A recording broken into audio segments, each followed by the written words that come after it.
العالمین۔ آج بھی ہو جو ابراہیم سا ایماں پیدا، آج بھی ہو جو ابراہیم سا ایماں پیدا، آگ کر سکتی ہے اندازے گلستاں پیدا۔ آگ ہے اولاد ابراہیم ہے نمرود ہے، کیا کسی کو پھر کسی کا امتحان مقصود ہے؟ محترم بزرگوں، عزیز دوستوں اور دینی و ایمانی بھائیوں، اللہ جل جلالہ و عما نوالہ کا احسان کرم فضل ہوا۔ اللہ رب العزت نے ہم سب کو جمعہ کی نماز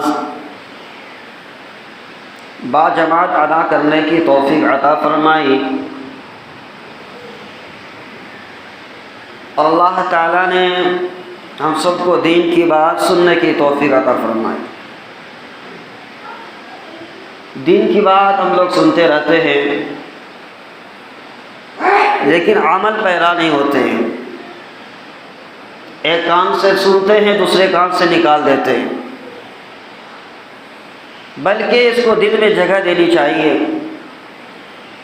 ہم جو بول رہے ہیں، ہم جو بیان کر رہے ہیں، زبان تو میری ہے لیکن بات اللہ اور ان کے رسول کی ہوتی ہے۔ ہم سے بھی اللہ تبارک و تعالی ہر ایک بول کے بارے میں سوال کریں گے، پوچھیں گے تو نے کیوں بولا تھا؟ اور آپ جو سن رہے ہیں آپ بھی ذمہ دار ہیں، آپ سے بھی پوچھو گی قرآن حدیث کی بات جو تم سنے تھے اس پر عمل کیوں نہیں کیے تھے؟ صحابہ کرام رضوان اللہ علیہم اجمعین قرآن مقدس کو ایک آیت کی تلاوت کرتے اور اس پر عمل پیرا ہو جاتے، عمل کی نیت سے ان کی تلاوت کرتے۔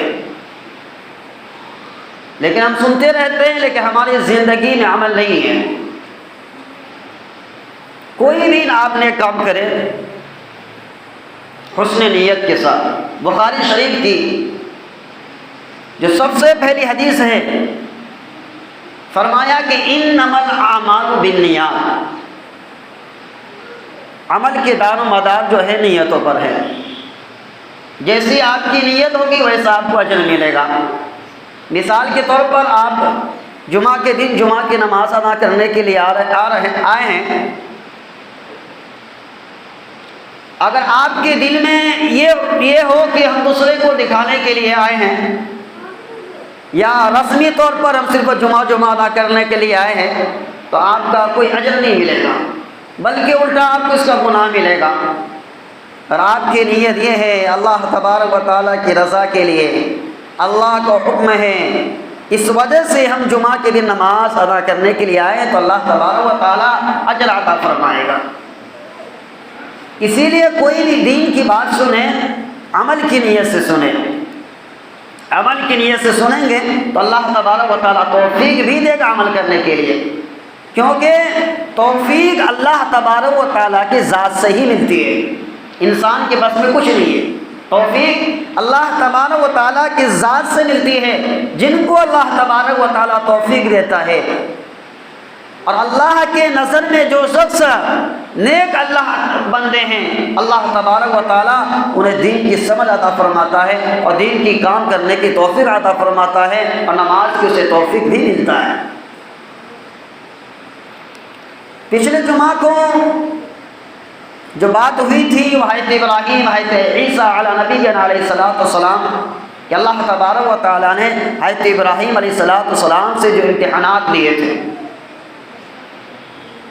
حضرت ابراہیم علیہ السلام یہ اللہ رب العزت کے جلیل القدر پیغمبر ہیں۔ اللہ رب العزت کے جلیل القدر پیغمبر تھے۔ اللہ تبارک و تعالیٰ نے حضرت ابراہیم علیہ السلام کو خلیل اللہ کا لقب سے نوازا، یعنی حضرت آدم علیہ السلام آئے لا الہ الا اللہ آدم صفی اللہ، نوح علیہ السلام آئے لا الہ الا اللہ نوح نجی اللہ، موسیٰ علیہ السلام آئے لا الہ الا اللہ موسیٰ کلیم اللہ، ابراہیم علیہ السلام آئے لا الہ الا اللہ ابراہیم خلیل اللہ۔ اللہ تبارک و تعالیٰ نے حضرت ابراہیم علیہ السلام کو خلیل اللہ کا لقب سے نوازا، اپنا دوست بنایا۔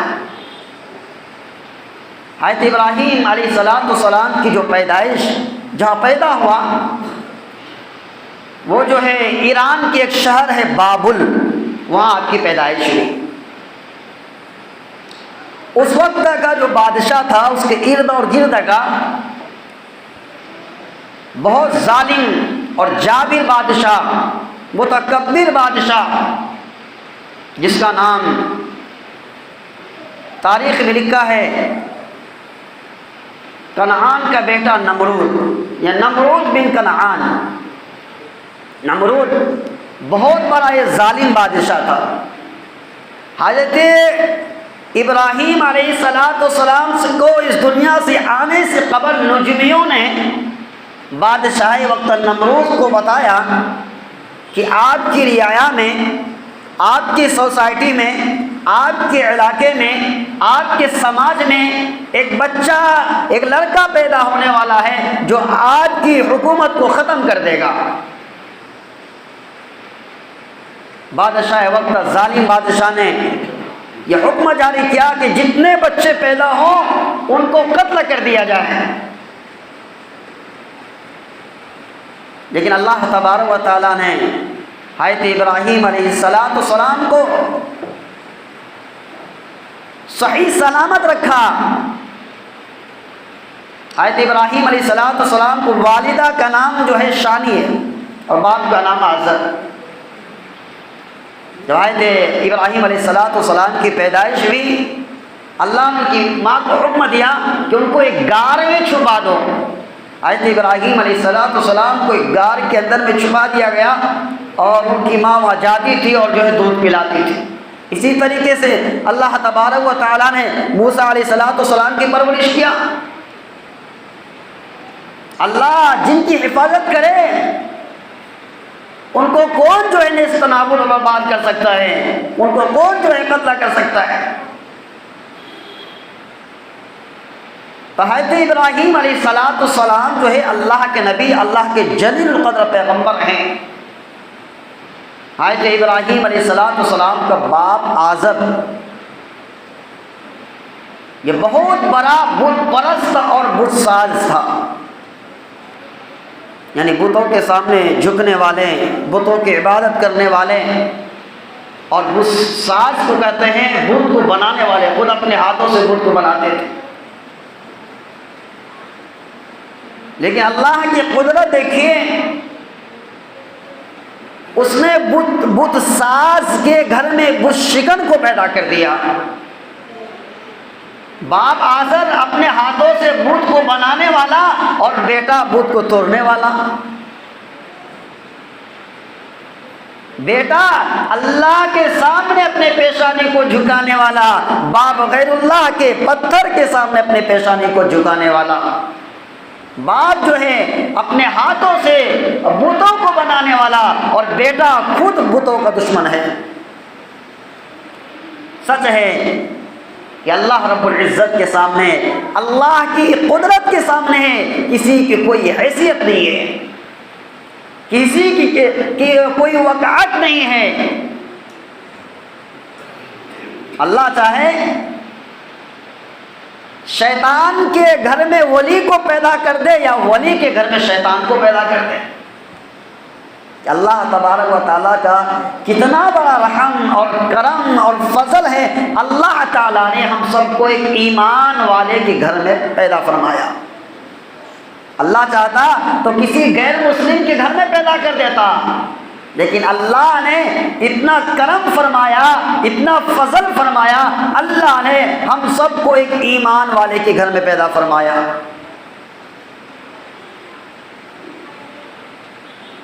انسان کو بنایا، اللہ نے ایمان کی دولت سے بھی نوازا۔ اللہ نے اللہ کے خزانے میں جو ایک پیس تھی جناب محمد مصطفیٰ صلی اللہ علیہ وسلم، اللہ نے اس نبی کی امت میں پیدا فرمایا، جو نبی تمام نبیوں کے سردار، جو امت تمام امتیوں کا سردار، جو کتاب تمام کتابوں کا سردار، اللہ نے تمام چیزوں سے ہم سب کو نوازا ہے۔ کتنا بڑا احسان و کرم ہے۔ تو اللہ چاہے تو شیطان کے گھر میں ولی کو پیدا کر دے یا ولی کے گھر میں شیطان کو پیدا کر دے۔ حضرت نوح علیہ السلام یہ اللہ کے نبی ہے، انہوں نے 950 سال تک دین کی تبلیغ کی، دین کی دعوت دی، 950 سال تک۔ ہمارے اور آپ کی عمریں کتنی ہوتی ہے؟ زیادہ سے زیادہ 60 70 اور 100 سال، لیکن 950 سال تک حضرت نوح علیہ السلام نے دین کی محنت کی، دین کی دعوت دی، دین کی تبلیغ کی۔ حضرت نوح علیہ السلام اللہ کے نبی ہے، لیکن ان کا بیٹا مشرک اور کافر ہے۔ حضرت ابراہیم علیہ السلام اللہ کے جلیل القدر پیغمبر ہیں، اللہ کے نبی ہیں، اور باپ بت ساز ہے، بت پرست ہے۔ جب حضرت ابراہیم علیہ السلام جب اپنی آنکھیں کھولی تو گھر کے ماحول کے دیکھا، ان کے باپ جو ہے اپنے ہاتھوں سے مورتیاں بناتا ہے اور ان کی تراش و خراش کر کے بازاروں میں لے جا کر ان کی فروخت کرتا ہے، ان کو بیچتا ہے۔ لوگ اسے خریدتے ہیں اور ان کو خدا سمجھتے ہیں، ان کے آگے ہاتھ کو جوڑتے ہیں، اپنے پیر کو جوڑتے ہیں، اپنی پیشانی کو جھکاتے ہیں، ان کو نفع و نقصان کا جو مالک سمجھتے ہیں۔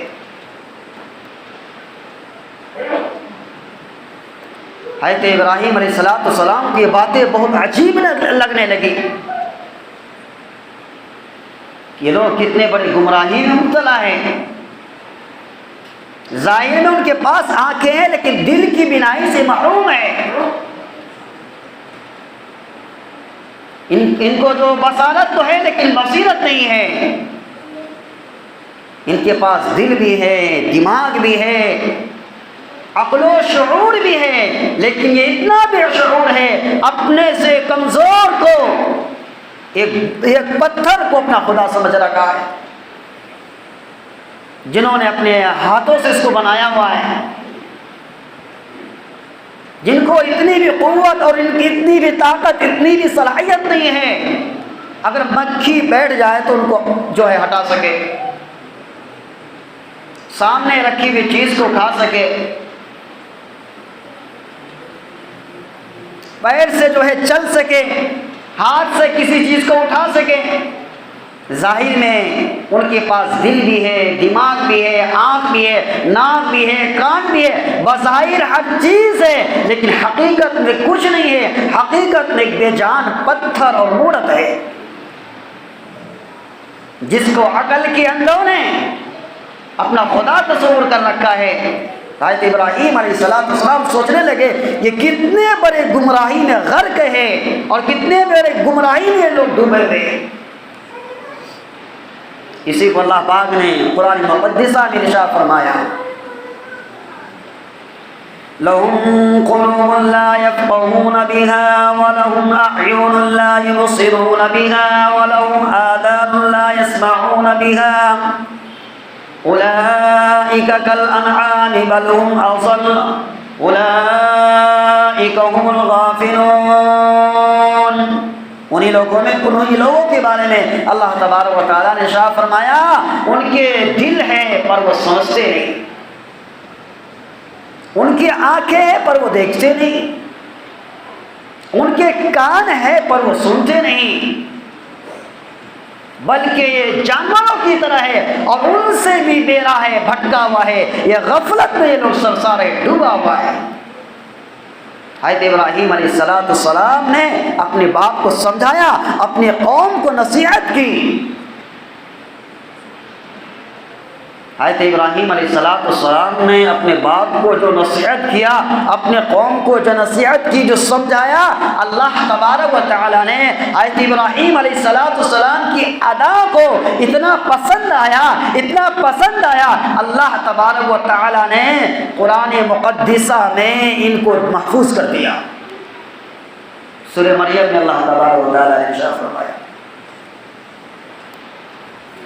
وَاذْكُرْ فِي الْكِتَابِ إِبْرَاهِيمَ إِنَّهُ كَانَ صِدِّيقًا نَبِيًّا۔ اذ قال لأبيه يا أبت لما تعبد ما لا يسمع ولا يبصر ولا يغني عنك شيئا.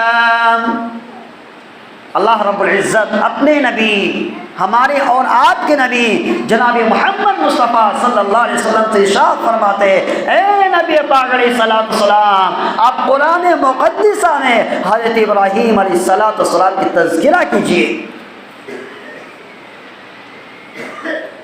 حضرت ابراہیم علیہ السلام کی تذکرہ کیجئے قرآن مقدسہ میں. وَاذْكُرْ فِي الْكِتَابِ إِبْرَاهِيمَ إِنَّهُ كَانَ صِدِّيقًا نَبِيًّا.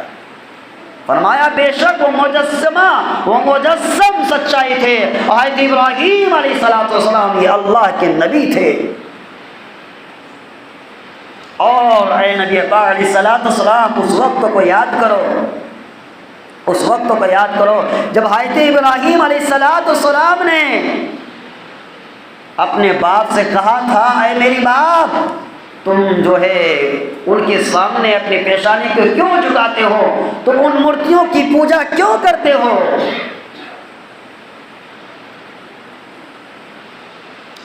جس کو جو ہے دیکھنے کی صلاحیت نہیں، جس کو جو ہے سننے کی صلاحیت نہیں، جس کے آنکھ ہے دیکھ نہیں سکتا، کان ہے جو ہے سن نہیں سکتا، دل ہے سمجھ نہیں سکتا، اور ان سے تمہیں کوئی نفع بھی حاصل نہیں ہو سکتا. حضرت ابراہیم علیہ السلام نے فرمایا، اے میرے باپ، مجھے علم کی روشنی مل چکی ہے جو تمہیں نہیں ملی، بلکہ تم میرے اتباع کرو، میں تمہیں سیدھا راہ دکھلاؤں گا کہ سیدھا راستہ کون سا ہے. حضرت ابراہیم علیہ السلام نے فرمایا، اے میرے باپ، شیطان کی نقش قدم پر مت چلنا، شیطان کی نقش قدم پر مت چلو. یہ شیطان خدا رحمان کا دشمن ہے. اے میرے باپ، شیطان کی نقش قدم پر مت چلو، شیطان خدا رحمان کا دشمن ہو چکا ہے، دشمن ہے. فرمایا، اے میرے باپ، میں ڈرتا ہوں کہیں اللہ کا گرفت نہ آ جائے، اللہ کی پکڑ نہ جائے، اللہ کا عذاب نہ آ جائے اور تم شیطان کی ساتھی نہ بن جاؤ.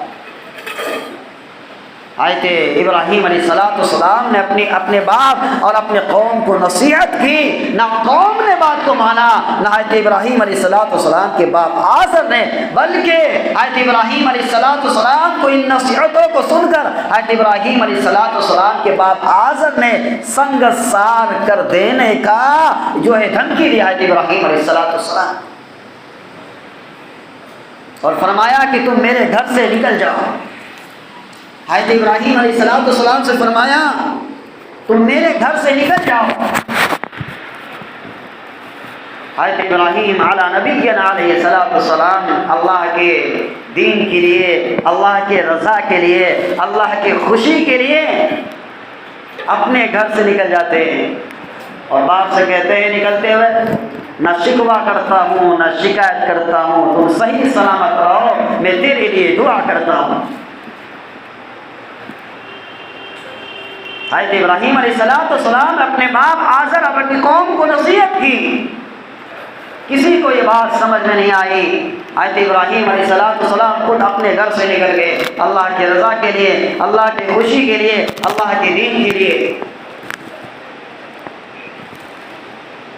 حضرت ابراہیم علیہ السلام کی قوم میں ایک اور بیماری تھی.